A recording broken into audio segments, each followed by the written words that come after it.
بخبرته المعتادة وأبعد كورة. طلحة سلم باص للهريش، كونتر اتاك مرتدة للنصر، تدخل تاكلينج. يا سلام يا حلمي، حريبش يصل للكورة، حريبش يموه، واحدة باص بينية. طلحة رزق استلام، 1-على-1. طلحة يا عيني، طلحة يا عيني، الكورة وخطأ فاتح. يا سلام عليك يا طلحة رزق، وخطأ فاتح من الفرشاني. هدف التعادل عزيزي المشاهد الكريم.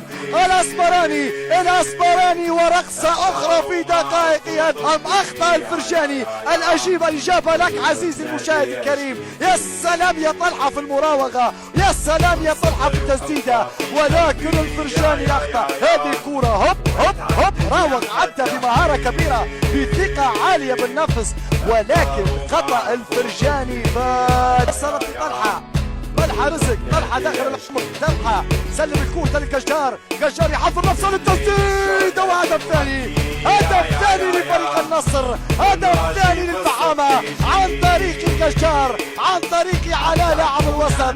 إذا هذه الكورة القجار حضر نفسه، تغيرت من دفاعات الأخضر وغالطت الفرجاني وهزت الشباك. تسديدة القجار الأخيرة إبعاد من خليل، ولكن الكورة لم تبعد بالطريقة المثالية، والكورة اختارت طريقها للشباك. هذه التسديدة وهنا عانقت الشباك ليعلن مرتدة نصراوية. أصليبي سلمها للشيخ نسباكي، هذه خطيرة، هذه خطيرة، هذه خطيرة. الباص مثالي، الباص مثالي. ايتو بالفراد، ايتو بالفراد، الحكاية بالفراد،